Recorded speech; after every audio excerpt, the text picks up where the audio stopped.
Hey, hello, what's up, everyone. Hello to everyone, एक बार फिर से आप सबका स्वागत है आपके अपने channel nursing to next level में। तो फिर से आज वही चेहरा उठाकर आ गए हैं आपके पुराने मार्ट साहब, नया कंटेंट लेकर। नया कंटेंट में क्या है? कल वाले लेक्चर में हम लोग क्या देख रहे थे? IBD देख रहे थे। क्या देख रहे थे? Inflammatory bowel disease. और हम लोग आज क्या देखेंगे? IBS। IBD कल समझ में आया आप लोग को? समझ में आया कमेंट करना, नहीं समझ में आया, जो नहीं समझ में आया बताना, काम करेंगे फिर उस पर फर्दर, ठीक है। इसका फुल फॉर्म होता है इरिटेबल बाउल सिंड्रोम। इसके अंदर क्या है? इरिटेबल बाउल सिंड्रोम, ठीक है। इसमें दो आता है, कौन कौन? कॉन्स्टिपेशन होगा और एक डायरिया।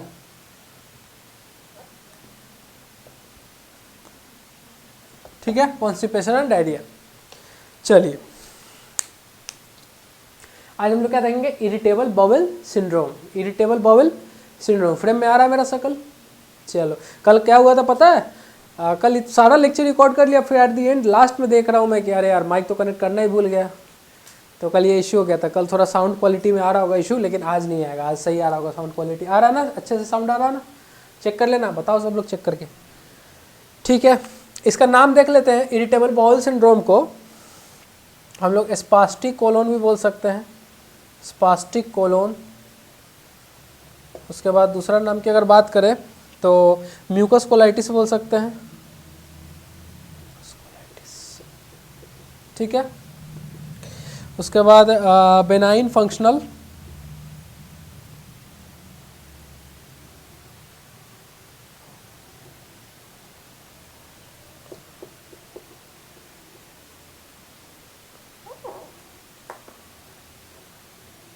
ठीक है, बेनाइन फंक्शनल डिसऑर्डर, ये चीज़ें हैं। इरिटेबल बाउल सिंड्रोम को अगर देखें हम लोग तो इसका स्पास्टिक कोलोन नाम है, ये सारा रटने वाली चीज़ें हैं। म्यूकस कोलाइटिस या बेनाइन फंक्शनल डिसऑर्डर भी बोल सकते हैं इसको, ठीक है। ये बेसिकली ये जो डिजीज होता है ये IBS है। IBS क्या क्या लीड करता है? कॉन्स्टिपेशन, डायरिया सिम्टम है इसका। मैंने आपको साइन एंड सिम्टम्स बताया था शुरू में ही कि जो जैसे और ये वॉमिटिंग से मैंने स्टार्ट किया था आपको। वॉमिटिंग साइन एंड सिम्टम्स से बताए थे ना, उसमें कॉन्स्टिपेशन डायरिया भी बताया था मैंने शुरू में आपको। तो डिजीज़ कंडीशन IBS एक ऐसा डिजीज कंडीशन है जो कि ये दोनों कंडीशन को लीड करता है। मतलब अगर किसी पेशेंट को IBS हो गया तो उसको ज़्यादा चांसेस है कॉन्स्टिपेशन होने का, लेकिन डायरिया भी हो सकता है। ज़्यादा चांसेस क्या होगा? मोस्ट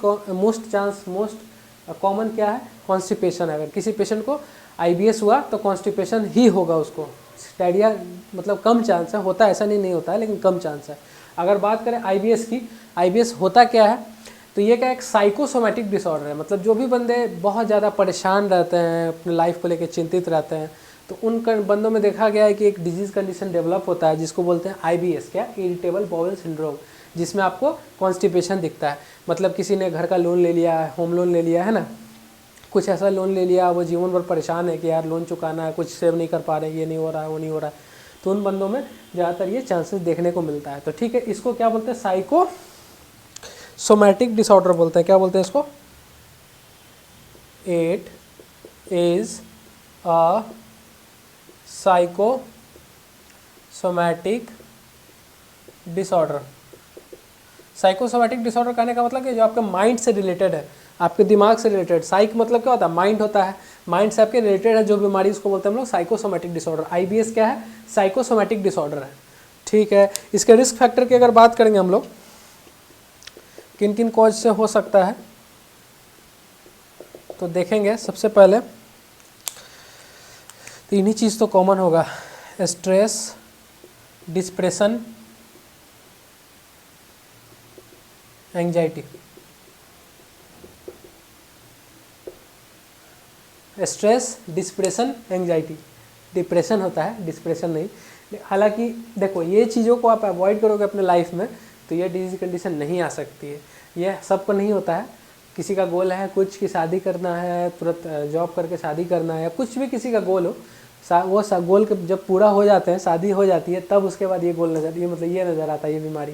बहुत कॉमन हो जाती है, क्योंकि उसके बाद फिर आपको घर चाहिए, वाइफ जो डिमांड करेगी उसका पूरा भी करना है। पर्सनल एक्सपीरियंस नहीं है लेकिन बता रहा हूँ कि वो डिमांड पूरा करना है।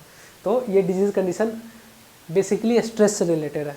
आपको स्ट्रेस अगर हो रहा है तो ये चांसेस है कि होगा। और इसमें सिम्टम्स क्या दिखेगा आपको? कॉन्स्टिपेशन का मोस्ट कॉमन चांस है, डायरिया लेस कॉमन है, ज़्यादातर चांस है आपको कॉन्स्टिपेशन होगा।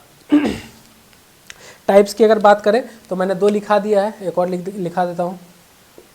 टाइप्स की अगर बात करें तो IBS विद, पहला टाइप हो गया IBS with prominent constipation. Constipation के साथ अगर आ रहा है IBS, मतलब इरिटेबल बाउल सिंड्रोम कॉन्स्टिपेशन को अगर लीड कर रहा है, मतलब एक कॉन्स्टिपेशन के साथ हो सकता है टाइप इसका, दूसरा क्या लिखा हुआ? डायरिया,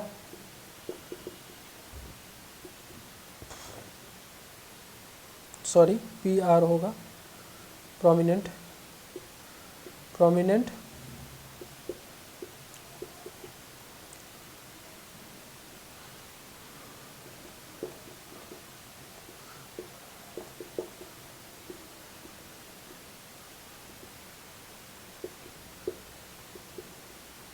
मिक्स्ड कहने का मतलब कि कॉन्स्टिपेशन का भी सिम्टम्स आ सकता है, डायरिया का भी सिम्टम्स आ सकता है। ठीक है, तो ये चीज़ों को लिख लेंगे। टाइप्स हो गया किसका? IBS का टाइप हो गया, किसके बेसिस पे? 3 सिम्टम के बेसिस पे, कॉन्स्टिपेशन, डायरिया, मिक्स्ड। ठीक है, तो इसको जल्दी से नोट करेंगे। उसके बाद हम लोग देखते हैं कि रेड फ्लैग साइन क्या होता है। रेड फ्लैग साइन इसमें होता है IBS में एक, तो इसको जल्दी से लिख लेंगे। आज का लेक्चर ज़्यादा बड़ा नहीं होगा, मुश्किल से 10-15 मिनट के आसपास का होगा, क्योंकि IBS छोटा टॉपिक है, ज़्यादा बड़ा टॉपिक नहीं है। उसके बाद कल हम लोग स्टार्ट करेंगे डाइवर्टिकुलोसिस या डाइवर्टिकुलाइटिस, जो कि पाउच लाइक फॉर्मेशन होता है, जिसमें हम लोग कल अच्छे से डिटेल बात करेंगे इस पर। आज यही रहेगा, ज़्यादा बड़ा नहीं, 10-15 मिनट का आज लेक्चर रहेगा, क्योंकि डिजीज़ ये छोटा है, ज़्यादा बड़ा डिजीज़ नहीं। इसमें क्या मैनेजमेंट की भी अगर बात करेंगे तो कॉन्स्टिपेशन का मैनेजमेंट आपको बता दिया है, डायरिया का भी बता दिया है, यही दोनों के बेसिस पे इसका मैनेजमेंट होगा। कॉन्स्टिपेशन होगा तो उसमें क्या क्या मैनेजमेंट हो सकता है? कॉन्स्टिपेशन में जो पेशेंट को अगर कॉन्स्टिपेशन है तो क्या देंगे? हाई फाइबर डाइट देंगे, लैक्सेटिव यूज़ करेंगे। अगर डायरिया हो गया तो क्या होगा? लो फाइबर डाइट देंगे, एंटी डायरियल ड्रग यूज़ करेंगे। ये सारे ड्रग के क्लासिफिकेशन मैंने बहुत अच्छे तरीके से बताया आप लोग को। शुरू वाले फर्स्ट लेक्चर, सेकंड लेक्चर जाके चेकआउट करो, जिनको नहीं समझ में आ रहा है। आपको लैक्सेटिव के बारे में भी सारे लैक्सेटिव बताया आपको, कौन कौन से होते हैं लैक्सेटिव और एंटी डायरियल में भी बताया आपको, है ना। ठीक है, तो इसको जल्दी से नोट डाउन करेंगे। नोट डाउन करके फिर हम लोग आगे रेड फ्लैग साइन देखते हैं। चलो, इसमें नहीं आता इसलिए नहीं लिखा मैंने, ऊपर यहाँ मिटा के लिखूँगा। ठीक है, इसको मिटा देते हैं।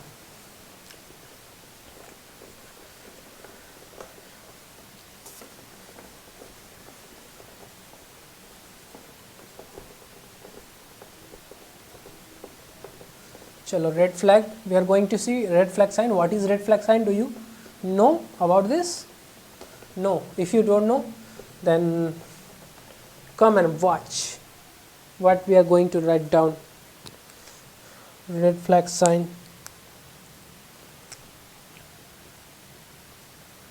Red flag sign. चलो, लिखो, चलो दीजिए फीचर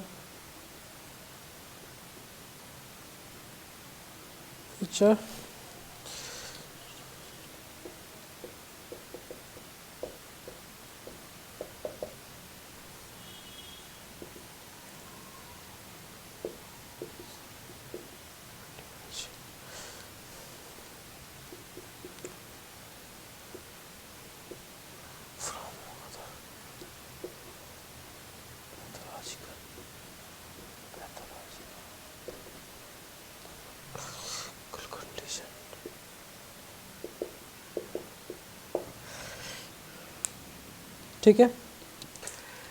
रेड फ्लैग साइन एक ऐसा तरह का साइन है, एक ऐसा तरह क्लिनिकल फीचर है जो कि हेल्प करता है कि आपको डिफ्रेंशिएट करने में, किसको?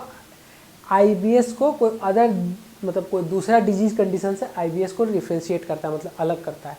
अब इसमें कुछ साइन मैं लिखूंगा, अगर पेशेंट में कॉन्स्टिपेशन या डायरिया के साथ अगर वो साइन अगर इंक्लूड हो गया तो हम उसको IBS में कंसीडर नहीं कर सकते हैं। तो देखो कौन कौन से साइन मैं लिख रहा हूँ इधर। फीवर हो गया, जैसे लिखो फीवर, वेट लॉस, उसके बाद एनीमिया, उसके बाद लिख लो एनी चेंजेस इन, एक और लिख लो ब्लडी डायरिया,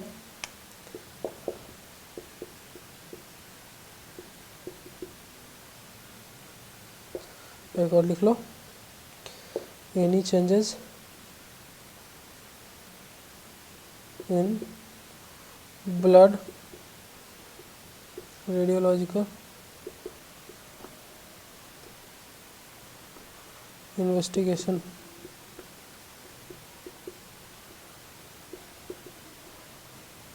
ठीक है, अब देखो fever, weight loss, anaemia, bloody diarrhoea, any changes in blood radiological investigation. ठीक है, ब्लड वाले में ब्लड टेस्ट या रेडियोलॉजिकल इन्वेस्टिगेशन, कोई भी चेंज आए, मतलब कोई, ये एक चेंज छोड़ दो, कोई भी इसमें से सिम्टम्स कॉन्स्टिपेशन या डायरिया के साथ अगर इंक्लूड हो जाता है तो हम उसको आईबीएस में कंसीडर नहीं करेंगे। रेड फ्लैग साइन कहने का मतलब कि ये ऐसा साइन है कि अगर इसमें आप कॉन्स्टिपेशन के साथ साथ अगर इनमें से कोई भी लक्षण आपको दिख गया तो वो हम लोग आईबीएस में उसको इरिटेबल बाउल सिंड्रोम में कंसीडर नहीं करेंगे, वो फिर दूसरा डिजीज कंडीशन हो सकता है। ठीक है, उसको दूसरे तरीके से फिर डायग्नोज करेंगे हम। लेकिन इतना ये जान लेना है क्या, रेड फ्लैग साइन किसको बोलते हैं, ये सारे रेड फ्लैग साइन है कौन, fever, weight loss, anaemia, blood diarrhoea और एनी चेंज इन ब्लड, या ब्लड मतलब कहने का मतलब कि ब्लड रिपोर्ट जो होता है, जो पैथोलॉजिकल सीबीसी हो गया, सीबीसी में जैसे डब्ल्यूबीसी सब बढ़ा हो गया, चाहे कुछ भी ऐसा रिपोर्ट हो गया ब्लड का, वो चाहे रेडियोलॉजिकल इन्वेस्टिगेशन मतलब आपने एक्सरे कराया, सीटी कराया, ऐसा कुछ भी कराया आपने, यूएसजी कराया, तो वो सारे कंडीशन में अगर कुछ भी गड़बड़ आती है तो वो आईबीएस का सिम्टम नहीं है। क्योंकि आईबीएस क्या है, आईबीएस के साइकोसोमैटिक डिसऑर्डर है, मतलब इसमें आपको कोई फिजिकल चेंजेस नहीं दिखेंगे, आपको माइंड से रिलेटेड, मतलब कि आप परेशान हो, स्ट्रेस ले रहे हो, एंग्जाइटी है, डिप्रेशन है, उसके कारण क्या हो रहा है, आपको कॉन्स्टिपेशन हो रहा है, वो लीड कर रहा है किसको, कॉन्स्टिपेशन को या डायरिया को लीड कर रहा है। लेकिन ज़्यादातर मोस्ट कॉमन चांस अगर बोलेंगे, मोस्ट कॉमन केस अगर बोलेंगे तो क्या होगा, कॉन्स्टिपेशन। ठीक है, इसको लिखेंगे जल्दी से लिखेंगे जल्दी जल्दी। ठीक है, लिख लिए। चलो अब आगे बढ़ते हम लोग डायग्नोस्टिक इवैल्यूएशन की तरफ। थोड़ा सा देखते हैं क्या डायग्नोस्टिक इवैल्यूएशन में हम लोग ऑब्जर्व करेंगे पेशेंट में, कौन कौन सी डाटा ऑब्जर्व करेंगे, कर सकते हैं, करेंगे नहीं, देख लेते हैं।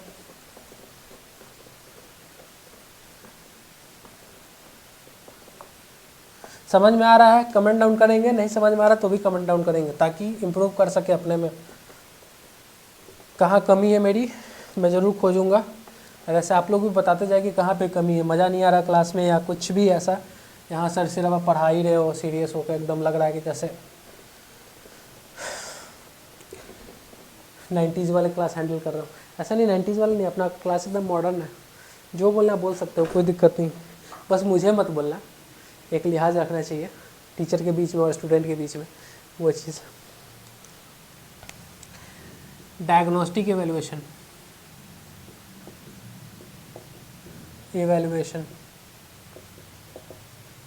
डायग्नोस्टिक इवैल्यूएशन में क्या देखेंगे हम लोग, क्राइटेरिया की अगर बात करें, सबसे पहले क्या क्या क्राइटेरिया होना चाहिए इस चीज़ को रिलेट करने के लिए, पेशेंट में क्या क्या हम ऑब्जर्व कर सकते हैं, तो लिखते चलो। एक तो पहला कॉन्स्टिपेशन से रिलेटेड, कॉन्स्टिपेशन से रिलेटेड क्या होगा, abnormal bowel habit, abnormal bowel habit कितना, 3 टाइम्स अ डे, एक दिन में अगर 3 बार जा रहा है समझ लो मामला गड़बड़ है, सॉरी डे नहीं, एक दिन में नहीं,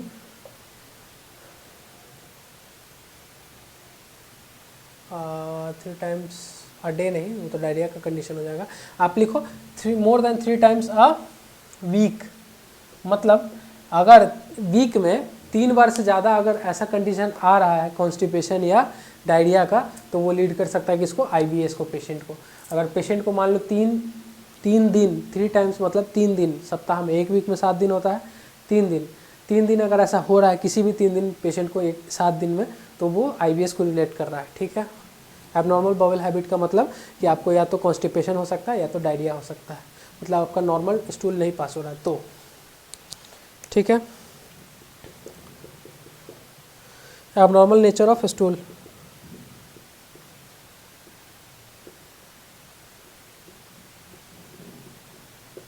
एबनॉर्मल नेचर ऑफ स्टूल कैसा हो सकता है? एक तो आपका लिक्विड हो सकता है, मतलब लूज मोशन जिसको डायरिया बोलेंगे। दूसरा हार्ड बोल सकते हैं या लंपी, ठीक है। एक लिक्विड हो सकता है या हार्ड हो सकता है। उसके बाद फ्रीक्वेंसी की अगर बात करें, एबनॉर्मल फ्रीक्वेंसी हो सकती है, मतलब दिन में 3 बार 4 बार 5 बार या एक बार भी नहीं। म्यूकस विद स्टूल भी हो सकता है, स्टूल फाइंडिंग कर सकते हैं हम लोग डायग्नोस्टिक में। और उसके बाद क्या फाइंड कर सकते हैं? एब्डोमिनल पेन,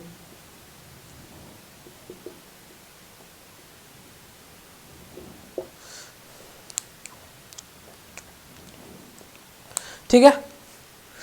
ये सारे चीज़ हो सकते हैं। ये क्राइटेरिया है कि 1 सप्ताह में 3 दिन गड़बड़ हो सकता है, ठीक है। अब इस ओवरऑल फीचर को हम लोग देखेंगे। ये जितना फीचर मैंने आपको बताया, जितना क्राइटेरिया बताया, ये अगर मंथ में कम से कम अगर 3 बार डिस्प्ले हो रहा है, मंथ में मतलब कम से कम 3 दिन अगर हो रहा है, 1 महीना में 3 दिन भी अगर हो रहा है, इसमें से कुछ भी 1 महीना में अगर 3 दिन हो रहा है और कंटिन्यू वो 3 महीना हो रहा है, मतलब कि अभी क्या चल रहा है, ऐसे नहीं, जनवरी चल रहा है, तो मान लो किसी पेशेंट को जनवरी में 3 दिन हो गया इसको, ठीक है, 3 दिन ये इंसिडेंट हो गया। फरवरी में भी क्या हुआ? 3 दिन हुआ। मार्च में भी क्या हुआ? 3 दिन हुआ। तो ये 3 दिन अगर इसको मान लो पेशेंट को हो रहा है 3 महीना तक, तो कन्फर्म IBS हम लोग डायग्नोज कर सकते हैं इसको। क्या? IBS, इरिटेबल बाउल सिंड्रोम, हम लोग उसको कंसिडर कर सकते हैं। क्या कर सकते हैं? फिर से सुनना। किसी पेशेंट को 1 महीना में, 1 मंथ में 3 डेज इसमें से कुछ भी कॉन्स्टिपेशन, डायरिया या mucus with stool, abdominal pain, abnormal frequency, अगर कुछ भी इसमें से आ रहा है, अगर 3 दिन आ रहा है, क्या 1 महीना में अगर 3 दिन आ रहा है और 3 महीने तक कंटिन्यू हो रहा है, वो ऐसा नहीं कि अगर मान लो इस महीना हुआ अगला महीना सही हो गया तो उसको हम लोग कंसिडर नहीं करेंगे। 3 महीना अगर कंटिन्यू गड़बड़ आ रहा है, 3 दिन का मान के चलो, तो हम लोग क्या IBS में उसको कंसिडर करेंगे, ठीक है। नोट लिख लो, वही जो मैंने बताया आपको। नोट में क्या लिखा आएगा? फीचर शुड बी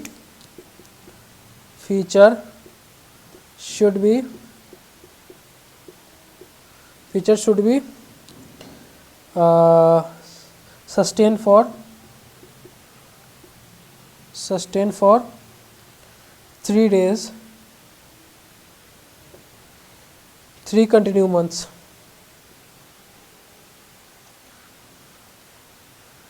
समझ में आया? 3 दिन डेली, 3 दिन 3 महीने के लिए हो रहा है, तो क्या हम लोग IBS में कंसिडर करेंगे? क्या बोलेंगे उसको? Irritable bowel syndrome. Patient is suffering from irritable bowel syndrome if patient is having constipation or either diarrhea for 3 days a month. After that we will gonna consider this what? Patient is suffering from IBS. So this is the topic IBS। उसके बाद फिर हम लोग आगे क्या देखेंगे? After that we are going to see what? Management. What kind of management? Management we gonna see medical management, nursing management, okay। So first of all we gonna see nursing management. What is nursing management? If nursing management on the basis of what? On the basis of diarrhea, on the basis of what? Constipation. First of all we gonna see on the basis of management, on the basis of what? Constipation.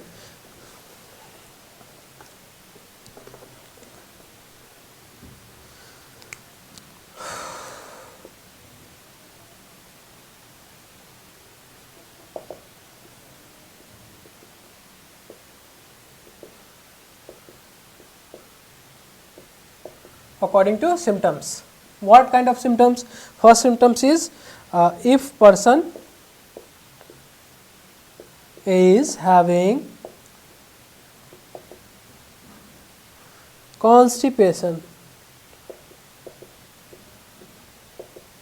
If patient is having constipation, this is most common, what? Most common. If someone talk about IBS, irritable bowel syndrome, the highest probability is going to what? Person is having constipation. In the term IBS, person is having constipation. This is the highest probable thing. This is the highest common symptom, sign, whatever you say, sign and symptoms. Okay, let's move forward. If person or either patient is having constipation, so what is the management? First of all we gonna see nursing management. What kind of nursing management? तो क्या करेंगे? Person को give high fibre diet. Then पहले क्या करेंगे? High fibre diet देंगे. दूसरा क्या कर सकते हैं? इंक्रीज लिक्विड इनटेक, मतलब पानी ज़्यादा देंगे पीने को उसको, पेशेंट को. Intake 2000 to 3000 ml per day. Okay, अगर ये क्या हो गया? NSG मैनेजमेंट है, ऊपर लिख लेना, नर्सिंग मैनेजमेंट. ये नर्सिंग मैनेजमेंट. अब मेडिकल मैनेजमेंट की अगर बात करें तो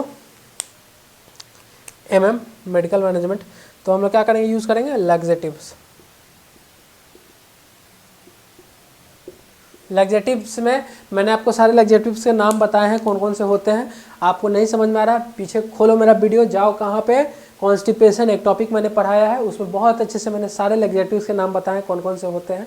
ठीक है, एंटासिड, लैक्सेटिव, सारे चीज़ बताए उसमें. एंटासिड भी बताया मैंने आगे आपको.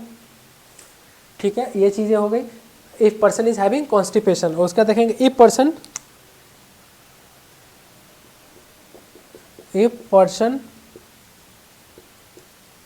is having diarrhoea. डायरिया है तो क्या, एंटी डायरियल ड्रग देंगे, लो फाइबर डाइट देंगे. क्या देंगे?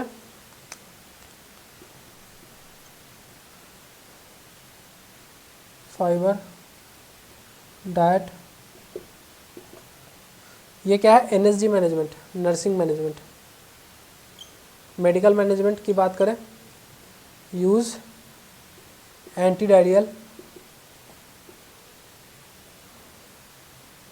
सारे के क्लासिफिकेशन मैंने बता दिया आपको, ये बार बार नहीं लिखाऊंगा मैं कि लैक्सेटिव का कौन कौन नाम है और एंटी डायरियल का क्या क्या नाम है. आप लोग अगर जानना है कि लैक्सेटिव में कौन कौन सा ड्रग यूज़ होते हैं, आप जाओ मेरा लेक्चर पीछे खोजो.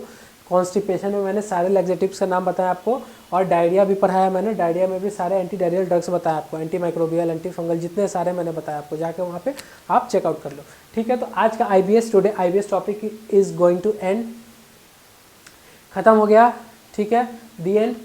तो मिलते हैं फिर कल का लेक्चर में डायबिटिकुलोसिस या डायबिटिकुलाइटिस के ऊपर. ओके, तो आप लोग यूँ ही हंसते रहिए, मुस्कुराते रहिए और देखते रहिए मेरा channel nursing to next level. यहाँ तक आ गए हैं तो हमको पता है कि आपको कंटेंट सही लग रहा है. अगर यहाँ तक जो भी बंदे आप लोग मेरा वीडियोस अगर देख रहे हैं, कंटेंट सही लग रही है आपको, तभी देख रहे हो, नहीं तो स्किप कर देते हैं. तो बस ऐसे ही देखते रहो, प्यार बनाए रहो अपना. धीरे धीरे इम्प्रूव करेंगे हम लोग, अपना भी इम्प्रूव कर रहे हैं. कम्युनिकेशन स्किल बहुत इम्प्रूव कर लिया. पहले तो एकदम इंट्रोवर्ट था मैं, कैमरे पे आता नहीं था, कैमरा से आई था. लेकिन अभी देखो, अभी खुल के बोल रहा हूँ कैमरे में, तो है ना. तो ठीक है, यूँ ही देखते रहिए मेरा चैनल और मुस्कुराते रहिए एकदम. ऑलवेज बी हैप्पी, क्योंकि छोटी सी ज़िंदगी है, इसी ज़िंदगी में बहुत कुछ करना है.